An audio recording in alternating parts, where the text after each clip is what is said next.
اور آپ سے بات کی اور حالات دریافت کیے، وہ پولیس افسر اور اس کے سپاہی آپ کے اخلاق و معاذ سے اس قدر متاثر ہوئے کہ فوراً حلقہ بگوش اسلام ہو گئے اور آپ کے جانثار بن گئے۔ ان لوگوں کے مسلمان ہو جانے سے دوسرے لوگوں میں بھی رغبت پیدا ہو گئی اور یوں رفتہ رفتہ چند دنوں میں سینکڑوں ہندو راجپوت مسلمان ہو گئے۔ خواجہ صاحب کی بزرگی اور کرامات کا چرچا سن کر ضرورت مندوں کا تو تانتا ہی بند گیا۔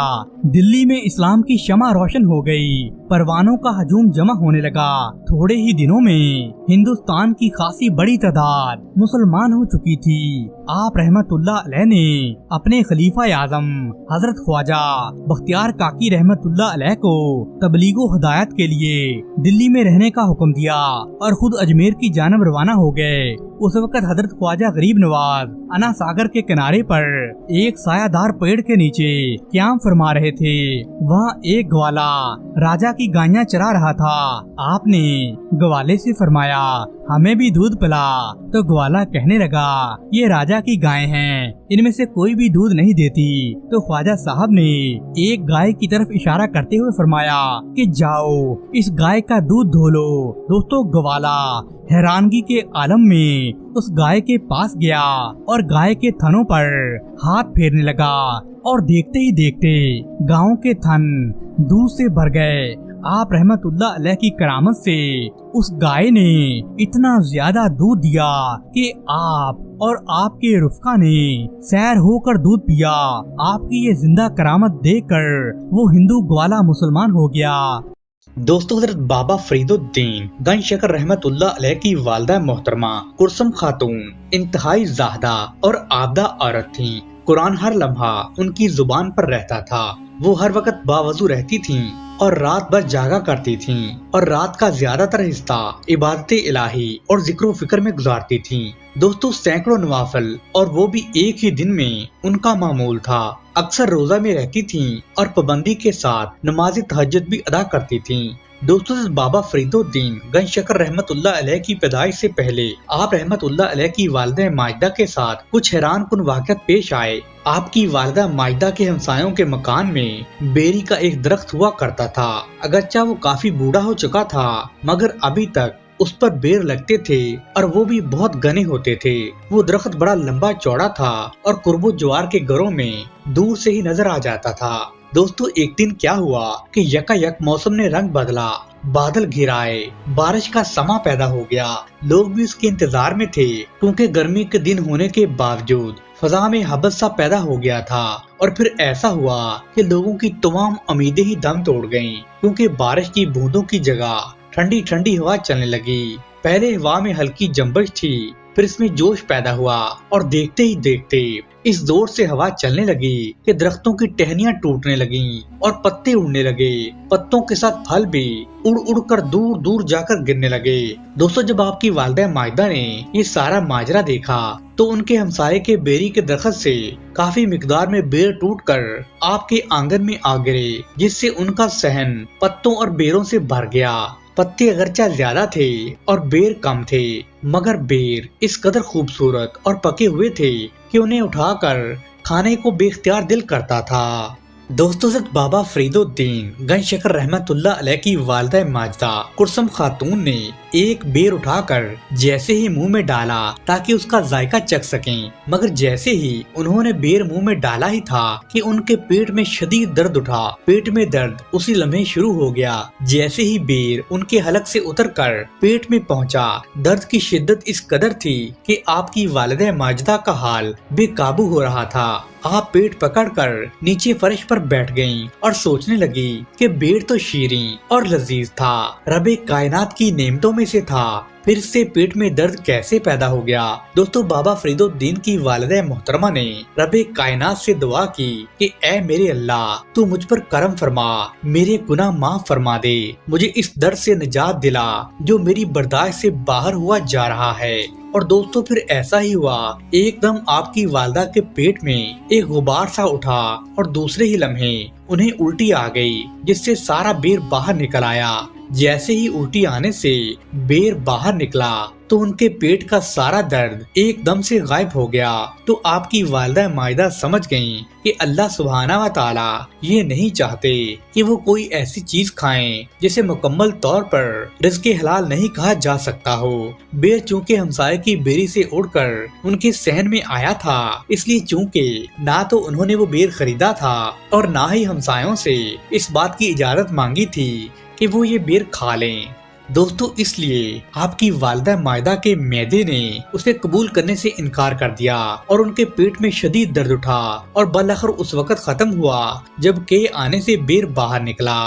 دوستو ایک دن حضرت بابا فرید الدین جب ابھی چھوٹے بچے ہی تھے مگر کافی سمجھ بوجھ رکھتے تھے تو آپ کی والدہ مائدہ نے آپ کو بتایا کہ بیٹا میں نے ہمیشہ رزق حلال کھایا ہے اور تمہاری پرورش بھی رزق حلال سے ہی کی ہے، حتیٰ کہ ایک دن جب میں نے ہمسائے کی بیری سے گھر کے صحن میں آیا ہوا ایک بیر اٹھا کر کھایا تھا تو میرے معدے نے اسے قبول کرنے سے انکار کر دیا تھا اور میں اسی لمحے سمجھ گئی تھی کہ میرے پیٹ میں جو بچہ پل رہا ہے وہ یقیناً رب تعالیٰ کا کوئی نیک بندہ ہی بنے گا۔ میرا دل پورے وثوق کے ساتھ کہتا ہے کہ اللہ سبحانہ و تعالیٰ ضرور آپ کو ولایت سے نوازیں گے۔ خدا معلوم اس وقت میں زندہ بھی رہوں گی یا نہیں، لیکن قیامت کے روز مجھے اس بات پر ضرور فخر محسوس ہوگا کہ مجھے ایک ولی اللہ کی والدہ ہونے کا شرف حاصل ہے۔ دوستو بابا فرید الدین گنج شکر رحمت اللہ علیہ کی والدہ ماجدہ کلثوم خاتون کی دعا و التجا پوری ہوئی اور ان کے فرزند ارجمند ایسے ولی اللہ بنے جن کا نام رہتی دنیا تک زندہ و تابندہ رہے گا۔ رب رحمان الرحیم نے انہیں نہ صرف ایک نیک شہرت ولی کی والدہ ہونے کا اعزاز بخشا بلکہ وہ خود بھی اللہ سبحانہ و تعالیٰ کی خاص نظر کرم کی حامل تھیں۔ آپ روحانی طور پر عظمت و رفت کی مالک تھیں۔ دوستو نظام الدین اولیاء رحمت اللہ علیہ نے کلثوم خاتون کی ایک کرامت کا ذکر یوں فرمایا ہے کہ ایک رات جبکہ آپ تہجد کی نماز میں مشغول تھیں تو ایک چور آپ کے گھر میں گھس آیا۔ یہ وہ دن تھے جب بابا فرید الدین گنج شکر رحمت اللہ علیہ کے والد محترم شیخ جمال الدین انتقال کر چکے تھے۔ چور نے یہ خیال کیا کہ گھر میں اکیلی خاتون ہے اور چھوٹے بچے ہیں، اس لیے میں بے دھڑک داخل ہو کر چوری کر سکتا ہوں۔ دوستو گھر کے صحن سے جیسے ہی اس نے ایک کمرے کا رخ کیا تو چور یہ دیکھ کر حیران رہ گیا کہ گھر کی بیوہ مالکن اللہ سبحانہ و تعالیٰ کے حضور سجدہ ریز ہے جبکہ اس کے بچے پاس ہی پڑے سو رہے ہیں۔ چور کے لیے کوئی رکاوٹ نہیں تھی۔ اس نے سوچا کہ اگر نماز پڑھنے والی خاتون نے کوئی مزاحمت کی بھی تو وہ اسے آسانی سے روک لے گا کیونکہ اسے روکنے والا کوئی نہیں ہے، مگر اس نے یہ نہیں سوچا تھا کہ اللہ سبحانہ و تعالیٰ کی ذات اسے دیکھ رہی ہے۔ چنانچہ وہ جو ہی آگے بڑھا اس نے محسوس کیا کہ اس کی آنکھوں کی بینائی آہستہ آہستہ ختم ہو رہی ہے اور پھر یوں ہوا کہ اس کی آنکھوں کی بنائی مکمل طور پر زائل ہو گئی۔ اس طرح چور پر واضح ہو گیا کہ اسے روکنے والی یہاں پہ کوئی طاقت ضرور موجود ہے، وہ ذات جو ہر شے پر قادر ہے، جو اپنے نیک بندوں کی خاص طور پر حفاظت فرماتی ہے۔ دوستو وہ چور ہندو مذہب کا پیروکار تھا مگر اب اس نے دین اسلام کو ماننے والی اور ایک خدا پر یقین رکھنے والی خاتون کی کرامت دیکھ لی تھی اور اسے یقین ہو چلا تھا کہ مذہب اسلام ہی صحیح معنوں میں سچا مذہب ہے، اور اس کی بے نور آنکھوں میں آنسو بھر آئے اور اس نے زاروں قطار رونا شروع کر دیا اور وہ جہاں کھڑا تھا وہیں رک گیا۔ اس کے اٹھتے قدم ایک دم سے رک چکے تھے کیونکہ اسے کچھ نظر ہی نہیں آ رہا تھا۔ دوستو اس چور نے اس تہجد گزار خاتون سے مخاطب ہو کر کہا کہ میں اس گھر میں رہنے والی نیک اور عبادت گزار خاتون سے درخواست کرتا ہوں کہ وہ مجھے معاف فرما دیں۔ اس میں کوئی شبہ نہیں ہے کہ میں نے اسے تنہا سمجھ کر چوری کرنے کی ناکام کوشش کی، مگر اب مجھے معلوم ہو گیا ہے کہ یقیناً ایک بہت بڑی ذات اس کے ساتھ ہے جو اس کی مدد فرما رہی ہے، اور یہ وہی ذات ہے جس نے میری بینائی مجھ سے چھین لی ہے، اور یوں اس ذات نے اپنی ایک نام لیوا عابدہ اور زاہدہ خاتون کی مدد کی ہے اور اسے شیطان کے شر سے محفوظ رکھا ہے۔ بے شک میں شیطان کے بہکاوے میں آ گیا تھا، میں مسلمانوں کے اللہ کا قائل ہو گیا ہوں اور یقین دلاتا ہوں کہ اگرچہ میری بینائی واپس لوٹ آئی تو میں ہندو مذہب کو چھوڑ کر مسلمان بن جاؤں گا، کیونکہ جو سچائی میں نے اس مذہب میں دیکھی ہے وہ مجھے کہیں نہیں ملی۔ میں اس گھر میں اکیلی رہنے والی عابدہ اور زاہدہ خاتون سے درخواست کرتا ہوں کہ وہ اپنے رب تعالیٰ سے میرے لیے دعا کریں کہ میری بینائی لوٹ آئے اور مجھے دین اسلام میں داخل ہونے کی توفیق بھی مل جائے، اور مجھے یقین ہے کہ اس نیک خاتون کی دعا ضرور قبول ہوگی۔ دوستو، کلثوم خاتون رحمت اللہ علیہ نے جب اس چور کے منہ سے یہ الفاظ سنے تو انہوں نے جلدی سے نوافل کی رکعتوں میں وقفہ کر کے رب العزت کی بارگاہ میں دعا کے لیے ہاتھ اٹھائے اور عرض کرنے لگی، یا باری تعالیٰ، تو سب کا محافظ اور رکھوالا ہے، تو نے اپنی خاص عنایت اور کرم سے میرے اور میرے گھر کی حفاظت کی ہے، مجھے اس چور کی دست برد سے بچایا ہے، یہ سب تیرا فضل اور تیری عنایت ہے، ورنہ میں گنہگار خاتون کس قابل ہوں۔ یہ صحیح ہے کہ تو نے میری حفاظت کی خاطر اس چور کی بینائی چھین لی ہے، مگر اب یہ راہ راست پر آنا چاہتا ہے، تجھے تیرے کرم اور بخشش کا واسطہ، تو اس چور کی بینائی اسے واپس لوٹا دے، یہ چور تیرا ہی بندہ ہے، اگر تو اس کی بینائی لٹا دے گا تو تیرے نام لیواؤں میں ایک اور آدمی کا اضافہ ہو جائے گا، اگر تو نے اس پر کرم نہ کیا تو پھر وہ کس در پر دستخط دے گا، وہ دین اسلام سے مایوس ہو جائے گا۔ میں نے تو اسے معاف کر دیا ہے، اے باری تعالیٰ تو بھی اسے معاف کر دے، بے شک تو بہت رحیم و کریم ہے۔ دوستو، کلثوم خاتون نے اللہ سبحانہ و تعالیٰ کے حضور ابھی دعا ختم ہی کی تھی کہ اسے قبولیت کا شرف حاصل ہو گیا اور چور کی بینائی واپس لوٹ آئی اور اس کی آنکھیں پھر سے روشن ہو گئی۔ خدا معلوم اس چور کے جی میں کیا آیا، کس نے الٹے پاؤں دوڑ لگائی اور بابا فرید الدین کی والدہ محترمہ کے گھر سے نکلتا ہوا رات کی تاریکی میں کہیں دور غائب ہو گیا۔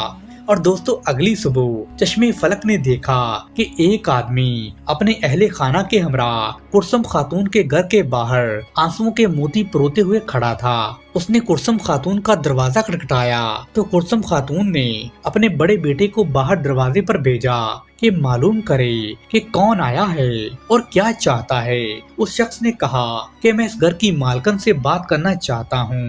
دوستو، اس آدمی کی خواہش پر کلثوم خاتون نے پردے کی اوٹ سے اس آدمی سے پوچھا کہ اپنی حاجت بیان کرو، اور اگر ہو سکا تو میں تمہاری حاجت پوری کرنے کی کوشش ضرور کروں گی۔ تو وہ آدمی کہنے لگا کہ محترمہ، آپ سے میری صرف یہی درخواست ہے کہ آپ مجھے معاف فرما دیں، میرا قصور درگزر کر دیں۔ کلثوم خاتون پوچھنے لگی کہ آخر تم نے کیا قصور کیا ہے اور میرا کیا نقصان کیا ہے کہ میں تمہیں معافی دے دوں؟ تو وہ آدمی کہنے لگا کہ محترمہ، میں وہی رات والا چور ہوں جو آپ کے گھر چوری کی نیت سے آیا تھا، اور میری آنکھوں کی بینائی چلی گئی تھی، اور پھر آپ کی دعا سے اللہ سبحانہ و تعالیٰ نے میری بینائی واپس لوٹا دی تھی۔ دوستو، اس چور کی باتیں سن کر کلثوم خاتون رحمت اللہ علیہ نے کہا کہ میں نے تو تمہیں اسی وقت معاف کر دیا تھا، اور رب تعالیٰ نے بھی تمہیں معاف کر دیا ہے، جس کا ثبوت یہ ہے کہ تمہاری کھوئی ہوئی بصارت واپس مل گئی ہے۔ اب بتاؤ تم کیا چاہتے ہو؟ تو وہ چور آدمی کہنے لگا کہ میں اپنے خاندان کے تمام افراد کے ساتھ مسلمان ہونا چاہتا ہوں، مجھے کلمہ شہادت پڑھا دیجیے۔ حضرت بابا فرید الدین کی والدہ ماجدہ کے چہرے پر یہ سن کر مسکراہٹ پھیل گئی، اور کلثوم خاتون نے بغیر کسی توقف کے اس چور کو چوری سے توبہ کروائی اور کلمہ شہادت پڑھایا، اور اس کے خاندان کے ہر فرد نے بھی کلمہ شہادت پڑھا، اور یوں وہ پورا خاندان حلقہ بگوش اسلام ہو گیا۔ اس آدمی نے اپنا نام عبداللہ رکھا اور عبادت و ریاضت میں اس درجہ کمال کو پہنچا کہ اس نے شیخ عبداللہ کے نام سے شہرت پائی، حتیٰ کہ اس کے انتقال کے بعد اسے بابا فرید الدین گنج شکر رحمت اللہ علیہ کے والد محترم حضرت پیر جمال الدین سلیمان رحمت اللہ علیہ اور بڑے بھائی حضرت اعزاز الدین رحمت اللہ علیہ کے پہلو میں دفن کیا گیا۔ دوستو، یہ اعزاز رب تعالیٰ نے اس کے زہد و تقوی اور پرہیزگاری کے باعث اسے عطا کیا تھا۔ سبحان اللہ۔ دوستو، حضرت بایزید بسطامی رحمت اللہ علیہ اپنی مجلس میں وعظ و نصیحت کے ساتھ ساتھ عملی طور پر بھی کوشش فرماتے تھے تاکہ لوگوں کی مکمل اصلاح ہو جائے، وہ غلط کاموں کو چھوڑ کر نیک کاموں کی طرف مائل ہوں تاکہ ان کی دنیا بھی منور ہو جائے اور ان کی آخرت بھی سنور جائے۔ دوستو، اس کے لیے بعض اوقات آپ کو مختلف طریقے بھی اختیار کرنا پڑتے تھے، مگر بیشتر اوقات آپ دوسروں کی اصلاح کرنے کے مقصد میں کامیاب ہو جاتے تھے۔ یہ کام کر کے آپ کو بے حد خوشی محسوس ہوتی تھی۔ پیارے دوستو، ایک دفعہ کا واقعہ ہے کہ چند افراد حضرت بایزید بسطامی رحمت اللہ علیہ کی خدمت میں حاضر ہوئے اور عرض کرنے لگے کہ یا حضرت فلاں جگہ پر ایک ناچ گانے والی عورت رہتی ہے، اس نے بالا خانہ سجایا ہوا ہے اور لوگ اس کے پاس پہنچتے ہیں اور گانا سنتے ہیں، جس کی وجہ سے معاشرے میں خرابی پیدا ہو رہی ہے، آپ رحمت اللہ علیہ ہی اصلاح کی کوئی صورت نکالیے۔ دوستو، آپ نے جب ان افراد کی یہ بات سنی تو آپ اگلے روز ہی رات کے وقت اس عورت کے دروازے پر جا کر بیٹھ گئے۔ آپ نے زمین پر چٹائی بچھائی اور ہاتھ میں تسبیح لے کر اللہ سبحانہ و تعالیٰ کا ذکر فرمانے لگے، مگر ہر آنے والے شخص پر آپ کی نظر تھی۔ اس روز جو بھی آدمی اس عورت کا گانا سننے کی غرض سے آیا تو وہ حضرت بایزید بسطامی رحمت اللہ علیہ کو باہر بیٹھے ہوئے دیکھ کر واپس چلا گیا۔ کسی کو بالا خانہ پر جانے کی جرت تک نہیں ہوئی۔ جب اس عورت نے یہ ساری صورتحال دیکھی کہ آج تو اس کے پاس کوئی بھی آدمی اس کا گانا سننے نہیں آیا تو وہ بہت حیران اور پریشان ہوئی اور سوچنے لگی کہ آخر اس کی کیا وجہ ہو سکتی ہے، کیونکہ اس سے پہلے تو ایسا کبھی نہیں ہوا تھا اور اس کے ہاں ہر وقت لوگوں کا رش لگا رہتا تھا۔ دوستو، اس عورت نے اپنی لونڈی سے کہا کہ اے لونڈی، پتا کرو کہ لوگ میرے پاس گانا سننے کیوں نہیں آ رہے، آخر وجہ کیا ہے، حالانکہ روزانہ تو اتنے لوگ آتے ہیں کہ بیٹھنے تک کچھ جگہ نہیں ملتی اور آج یہ صورتحال ہے کہ ایک شخص بھی ادھر نہیں آیا۔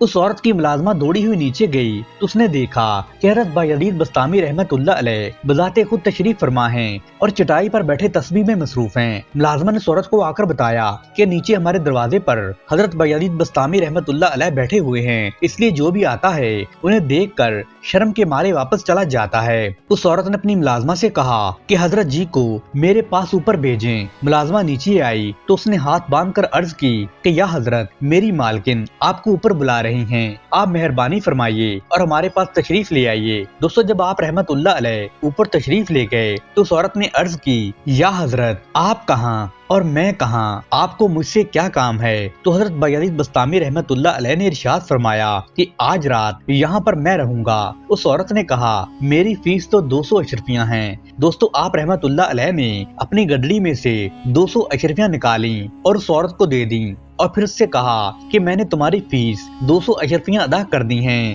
اب میں جو کہوں گا تمہیں وہی کرنا ہوگا۔ عورت نے کہا مجھے منظور ہے۔ آپ اپنے ہمراہ کپڑوں کا ایک جوڑا لائے تھے، آپ نے اس عورت سے کہا کہ یہ جوڑا پہن لو۔ اس نے وہ جوڑا پہن لیا تو آپ رحمت اللہ علیہ نے کہا کہ 2 قدم آگے بڑھو اور نظریں قبلہ کی طرف رکھو۔ دوستو، جب اس عورت نے آپ کے حکم کے مطابق ایسا ہی کیا تو آپ نے اپنا چہرہ مبارک آسمان کی طرف اٹھایا اور یہ دعا کی، اے باری تعالیٰ، میں نے اس عورت کا ظاہر بدل کر نیک کر دیا ہے، اب تو بھی اپنے کرم سے اس کا باطن بھی نیک کر دے۔ دوستو، اس کے بعد حضرت بایزید بسطامی رحمت اللہ علیہ نے اس عورت سے کہا کہ اب میں چلتا ہوں، مجھے میرا جوڑا واپس کر دو۔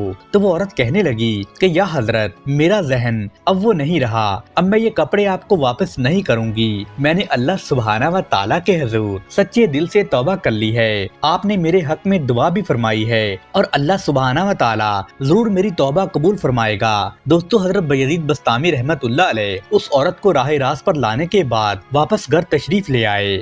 دوستو، حضرت بایزید بسطامی رحمت اللہ علیہ کتاب اللہ یعنی قرآن مجید کی کثرت سے تلاوت کرتے تھے۔ آپ نے تمام قرآن پاک نہ صرف حفظ کیا بلکہ اس کے لفظ لفظ اور حرف بحرف معنوں پر بھی غور کرتے تھے۔ دوستو، اس کوشش میں انہوں نے اپنے عقیدت مندوں کو بھی شامل کیا۔ آپ نے اپنے عقیدت مندوں کو قرآن پاک کے مطالعہ اور رب تعالیٰ کے احکامات پر عمل کرنے کی تلقین فرمائی۔ دوستو، حضرت بایزید بسطامی رحمت اللہ علیہ نے قرآن پاک کے ساتھ ساتھ حدیث و سنت کا بھی مطالعہ کیا۔ آپ سچے عاشق رسول تھے۔ آپ نے چونکہ حدیث شریف کا درس لیا تھا اور اس حوالے سے خوب محنت بھی کی تھی، اس لیے آپ اپنے وعظ میں اکثر حدیثوں کا ذکر فرمایا کرتے تھے۔ دوستو، ایک دفعہ کا واقعہ ہے کہ ایک آدمی نے آپ سے پوچھا کہ یا حضرت، آپ کے علم کا ماخذ کیا ہے، آپ کو علم سکھانے والا کون ہے؟ تو آپ رحمت اللہ علیہ نے جواب میں فرمایا کہ رب تعالیٰ کی بخشش اور عطا میرے لیے علم کا ماخذ ہے، جبکہ مجھے علم سکھانے والی اللہ سبحانہ و تعالیٰ کی ذات ہے، کیونکہ رسول صلی اللہ علیہ وسلم کی حدیث ہے کہ جس شخص نے اس چیز پر عمل کیا کہ جس کو وہ جانتا ہے تو وہ رب تعالیٰ اس کو ایسے علم کا وارث بنا دے گا جو اسے معلوم نہیں۔ دوستو چونکہ حضرت بایزید بسطامی رحمت اللہ علیہ کامل ولی تھے اور ولی کے لیے سنت سے پوری طرح باخبر ہونا ضروری ہوتا ہے تاکہ اس کا کوئی بھی عمل سنت کے خلاف نہ ہو اور وہ اپنے مریدوں کے لیے بھی ایک اعلیٰ نمونہ ثابت ہو۔ اس لیے حضرت بایزید بسطامی رحمت اللہ علیہ فرمایا کرتے تھے کہ خلاف سنت کام کرنے والا کبھی ولی نہیں ہو سکتا۔ دوستو ایک مرتبہ آپ رحمت اللہ علیہ نے حضور نبی کریم کی ایک حدیث ارشاد فرمائی کہ رسول صلی اللہ علیہ وسلم نے فرمایا کہ بے شک یقین کی کمزوری میں سے یہ بات ہے کہ تو رب تعالیٰ کو ناراض کر کے لوگوں کو راضی کرے۔ رب رازق کے دیے ہوئے رزق پر لوگوں کی تعریف کرتا پھرے اور اگر رب کائنات تجھے کوئی چیز عطا نہ کرے تو لوگوں کی برائیاں بیان کرنے لگے۔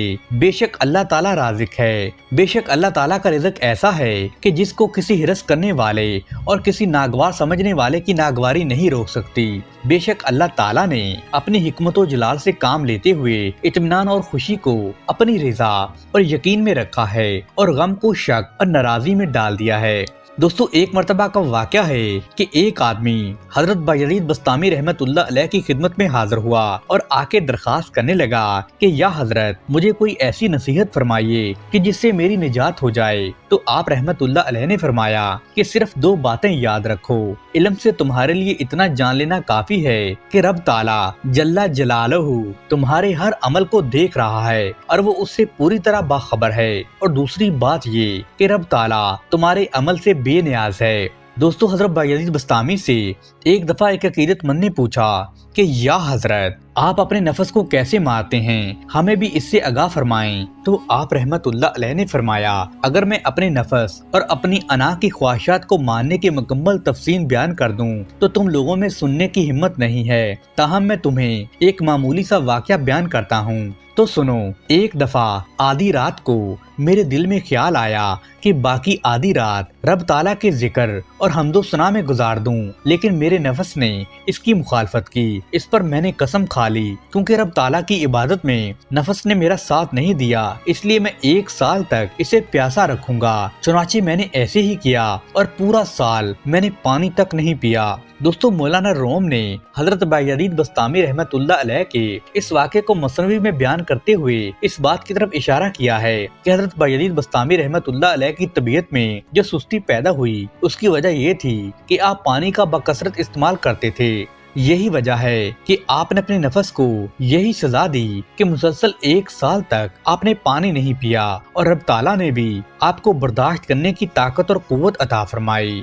دوستو ایک مرتبہ حضرت بایزید بسطامی سے آپ کے عقیدت مند نے پوچھا کہ یا حضرت یہ فرمائیے کہ آپ نے معرفت کس چیز کے ذریعے حاصل کی؟ تو آپ رحمت اللہ علیہ نے ارشاد فرمایا میں نے بھوکے پیٹ اور ننگے بدن یعنی پھٹے پرانے کپڑے پہن کر معرفت حاصل کی۔ دوستو ایک مرتبہ آپ کے ایک مرید نے آپ سے پوچھا کہ یا حضرت کیا وہی شخص ولی اللہ ہوتا ہے جس کے پاس لوگوں کو دکھانے کے لیے کرامات ہوں؟ تو آپ نے فرمایا کہ یاد رکھو اگر تم کسی شخص کو دیکھو کہ وہ کرامات ظاہر کرتا ہے یہاں تک کہ وہ ہوا میں اڑتا ہوا نظر آئے تو دھوکے میں نہ آ جانا اور اسے ولی نہ سمجھ لینا، بلکہ اچھی طرح دیکھ لینا کہ کیا وہ شریعت کے احکامات کی مکمل پابندی کرتا ہے، جن چیزوں کے کرنے کا حکم دیا ہے وہ انہیں کرتا ہے، اور جن چیزوں سے روکا گیا ہے کیا وہ ان سے روکا رہتا ہے یا نہیں، اور وہی ولی ہوگا جو شریعت کے احکامات کو عمدگی کے ساتھ ادا کرتا ہوگا۔ دوستو حضرت بایزید بسطامی رحمت اللہ علیہ دل کے انتہائی نرم تھے، انسان تو انسان حتیٰ کہ جانوروں اور کیڑے مکوڑوں کا بھی آپ خاص خیال رکھتے تھے کہ انہیں بھی کوئی آپ سے تکلیف نہ پہنچنے پائے۔ دوستو مخلوق خدا سے محبت آپ کی تمام عادات میں نمایاں اور قابل ذکر تھی۔ آپ جانتے تھے کہ رب تعالیٰ ان بندوں سے پیار کرتے ہیں جو اس کی مخلوق سے پیار کرتے ہیں۔ خدا ترسی اور مخلوق خدا سے بے قرار شفقت و محبت آپ کے انگ انگ میں پائی جاتی تھی۔ در حقیقت جس شخص کے دل میں احکامات الہی کی عزت و عظمت ہوتی ہے وہی آدمی رب تعالیٰ کی مخلوق پر بھی شفقت کرتا ہے۔